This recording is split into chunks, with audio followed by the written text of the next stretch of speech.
along with Pet Department trainer Andrea Arden, to talk about dangers like that lurk out in the woods as we're walking around. Hey, you guys. Hi, Steve. Well, Steve, you know, there are two dangerous forms of poisoning for your dog. The first is from snakes and the second is from toads. And as you said, Dr. Larry's here and he's going to tell us a little bit about them. So what is the most dangerous type of snake that could bite your dog? Well, Andrew, the most dangerous kind is what we call those pit vipers, and that includes things like the water moccasins, the copperheads, and like our friend the rattlesnake here. Yeah, he's scary. They're very dangerous, and they're more prevalent than you think. Hey, Doc. Yeah. I know you worked in the southwestern part of the United States. Right. During your practice, have you had a lot of snake bites come in? Absolutely. We would have rattlesnake bites. When I worked in Arizona, I'd see those probably 4 or 5 times a year, and they were true rattlesnake bites, dogs that were just out in the desert.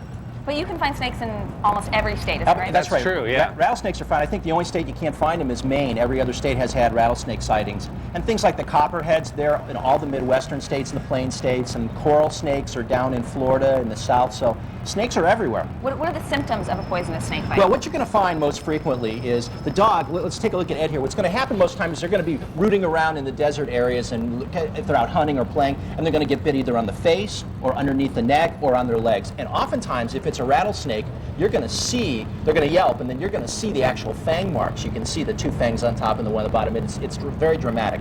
What's going to happen quickly is they're going to swell. Their face or their leg, wherever they're bit, is going to swell. They're going to be very painful. They're going to be pawing, running their face along the ground. Will they have diarrhea and vomiting probably? They can have any symptoms of shock, because from the point of swelling, then it's going to progress to vomiting, diarrhea, irregular heart rate, listlessness, all the symptoms of shock, all the way down to collapsing and death. What would be the treatment for that? Well, you know, this is where I want to dispel some of the myths. I don't want you to make an X in the venom spot and suck it out. Don't suck out the venom. I don't want you to use tourniquets. The best thing you can do is, if it's a small dog, lift it up so they don't walk and put pressure on the area.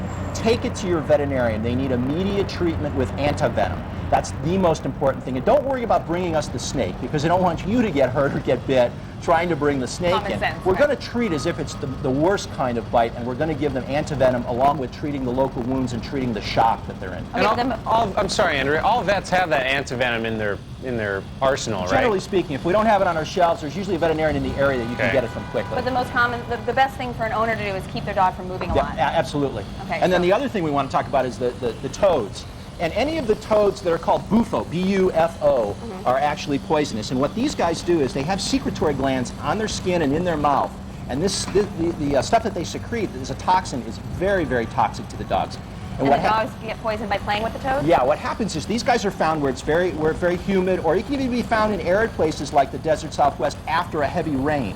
The dogs or even cats will go out. The frogs are in the grass, they grab it just because they're playing with it, and these guys secrete their toxin right into the dog or cat's mouth, most frequently the dog. Okay. And what you're going to see is that dog is going to start salivating right away. They're going to start pawing at their mouth again, just kind of like the rattlesnake bite. But the key with these guys is the drooling. They will drool like crazy. Their faces don't puff up. Is there something that an owner can do if they see those symptoms at home before they take the dog to the vet? If you suspect that your dog has toad poison, the first thing I want you to do is get a hose and run it in the dog's mouth and try to get that venom, that toxin, out of the mouth. Then once you've done that, you want to take it to the veterinarian to be treated for the shock, the irregular heartbeat. But no matter what, they should take the dog to the vet. Absolutely. These guys can have convulsions and die very quickly from toad toxicity. All right, you have any final tips for us? Well, the key is wherever you live, or especially if you're moving to an area that you don't know about, find out what kind of dangerous animals lurk there. Be aware of what's in your area. You would be surprised where you can find rattlesnakes and surprised where you can find bufo toads. So be sure that you know all about... Not here in New York City, though. Well, not here in New York City. Well, maybe in somebody's apartment, but probably not out on the street. But it's amazing how in areas of suburbia where they're kind of encroaching on the wilderness a little bit. Yeah, they're not just in deserts. They're not just in the woods. They're right. coming into... Yeah, they're in housing developments and all kinds of things. Not unusual to have to call the fire department if you live in the desert Southwest to come get a rattlesnake out of your yard. Well, great information. Thank you so much, Dr. Larry. You bet. There you go, Steve. All right, I just want to make sure those cages are secured out there. I hope so. I'm staying a little bit farther away than Dr. Larry. I tell you, you can hear that rattlesnake. It's incredible. It's very impressive. Thank you very much, Pet Department trainer Andrea Arden and Pet Department veterinarian Dr. Larry Cohen. That's a mouthful to get out. The other day, Jack and I weren't hiking or anything, but we did go fishing.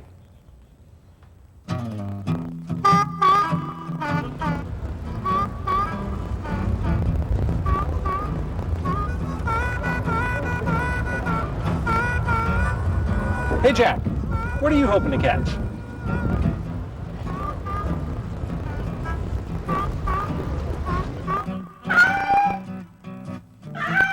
We all agreed that that hat was very Huck Finn. Don't go anywhere, because when we come back, we're going to show you the best way to pick out an exotic pet and what to stay away from when you go to the local pet store. Don't go anywhere.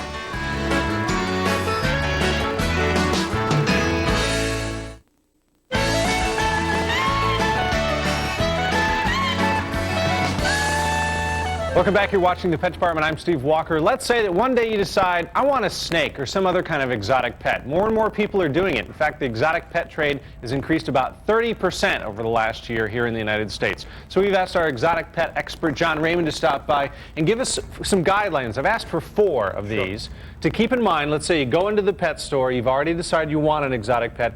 4 things to keep in mind as you begin to do your research. And let's just say right off the bat here, these are not pets for the inexperienced person. This is for someone who's a little older, who's done the research, who maybe already has had an exotic pet. Okay. You know, Steve, the thing is with these, they are available to everybody. That's exactly That's right. the thing. You can walk in any pet store and get one, but they're not going to tell you. Sometimes they're not going to tell you, and Okay. sometimes they don't know. Rule number 1 that you've given me is know your species. Right. What do you mean by that? Okay, what we did here first was scorpions. These come out of Egypt, and they're sent in as either just black scorpions or gold scorpions. But some of these are the deadliest scorpions known to man. In fact, the one I happen to be holding right now is that the one deadliest is scorpion. Laeurus quinquentratus. Now would there...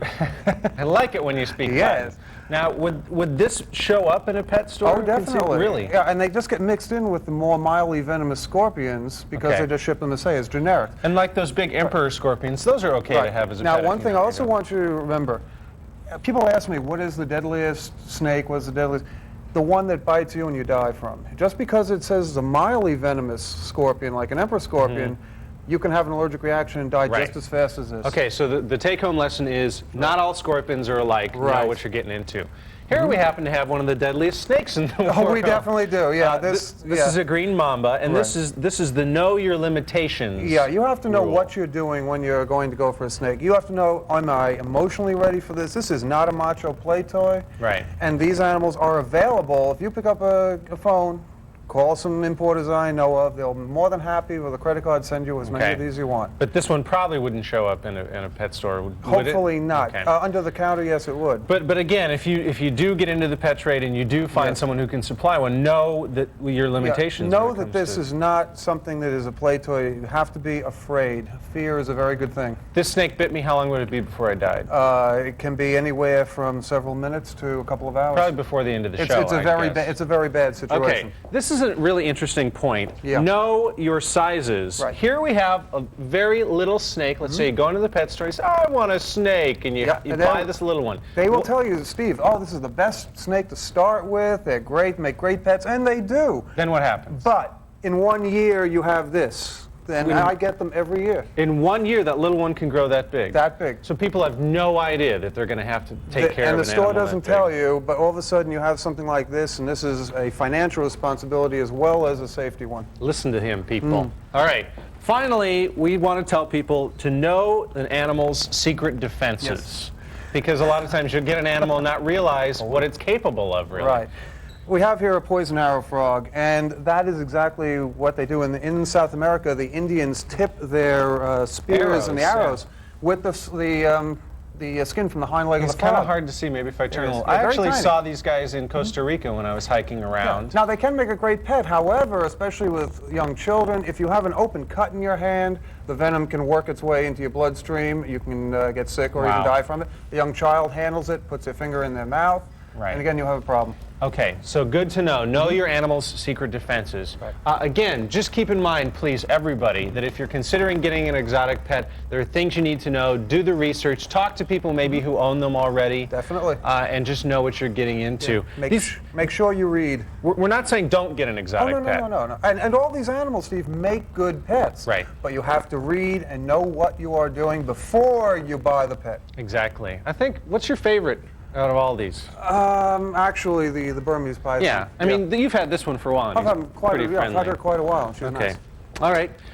Thank you very much, John Raymond, for bringing these all in. I know you have a lot of sort of pets at home. Oh, yeah.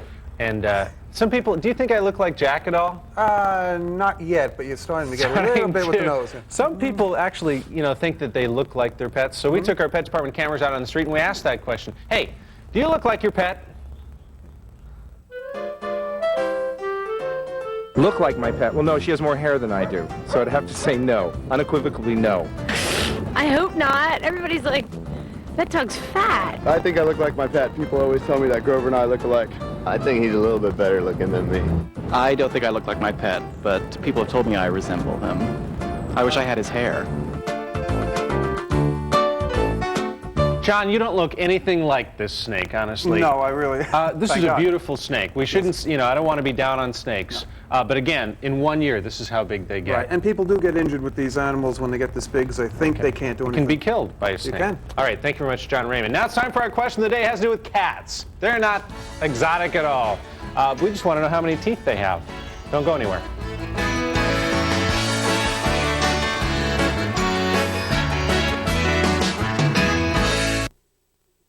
This portion of FX is brought to you by Imes Dog and Cat Foods.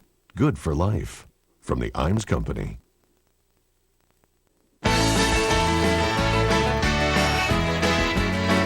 So how many teeth does a cat have? An adult cat has 30 teeth. But it brought up another question. How many teeth do we have in our head? And then we decided probably 32. You're just staying out of this, aren't you?